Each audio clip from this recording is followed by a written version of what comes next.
Le marché tout-puissant qui a toujours raison, c'est fini. Il faut que l'État intervienne, qu'il impose des règles. Bref, avec Sarko était au front de gauche.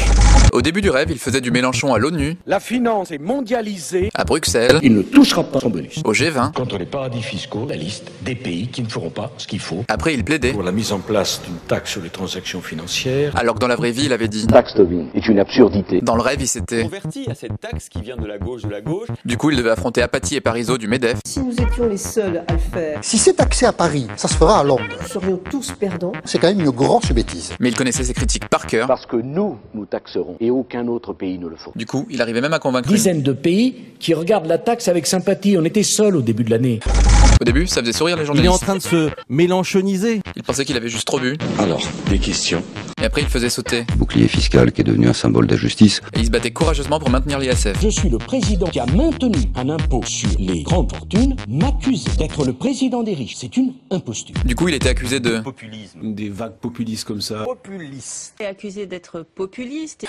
Après, il entrait en campagne avec Mélenchon. L'économie de marché, ce n'est pas le gavage de quelques-uns et des sacrifices pour tous les autres. Ça ne plaisait pas au grand patron. Laissez-nous créer des richesses, on en a besoin. Arrêtons de critiquer ceux qui réussissent. Mais il avait bossé avec Mélenchon. J'ai découvert quelque chose qui n'est pas normal, c'est que ces grands groupes ne payent pas du tout d'impôts. Ils avaient une proposition commune. Nous allons créer un impôt pour les grands groupes. Tout le monde leur a dit que les patrons allaient partir. Qu'est-ce qu'ils vont faire? Ils vont partir. Si vous les critiquez, ils vont s'en aller. Je me dis où c'est où je vais partir. Au début, ça les a énervés. Casse-toi là, Si vous partez, vous reviendrez pas. Mais après 2 semaines de repos aux States, ils avaient trouvé la solution. Nos compatriotes qui sont à l'étranger doivent payer la différence des impôts qu'ils paieraient à la France. Si vous partez pour échapper à l'impôt, Le fisc français vous rattraperait comme le fisc américain. Exactement ce que font les Américains. Du coup, les patrons essayaient de négocier. Mais je veux bien le donner, mais c'est moi qui le donne. Vous êtes prêt à payer combien? il faut que ce soit notable. Mais c'était pas suffisant. Tu devrais le lâcher de force, C'est la loi. par la loi. Ils ont commencé à flipper. Moi je paye mes impôts, monsieur. Et vous trouvez normal que d'autres disent moi je vais m'en aller? Mais je dis pas que c'était normal. Vraiment flipper. Pitié,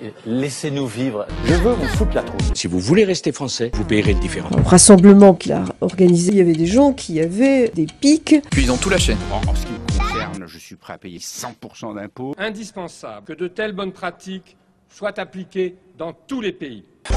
Après, c'était leur dernier meeting. N'ayez pas honte d'être de gauche. Je vais être critiqué, mais je m'en moque. De dire que vous ne voulez pas comme valeur suprême. Cette concurrence sauvage, sans règles, sans limites, sans équité. Et la solidarité. Parce que c'est ce que chacun de vous pense au fond de soi.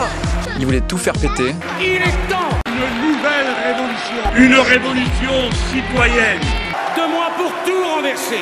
Sarko chantait l'international.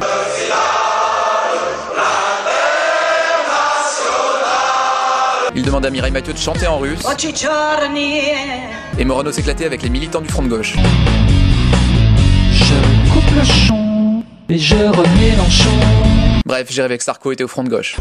En me réveillant, je savais plus si je devais voter. Nicolas Mélenchon. Jean-Luc Sarkozy. J'ai allumé la télé. La chasse aux exilés fiscaux annoncée par Nicolas Sarkozy.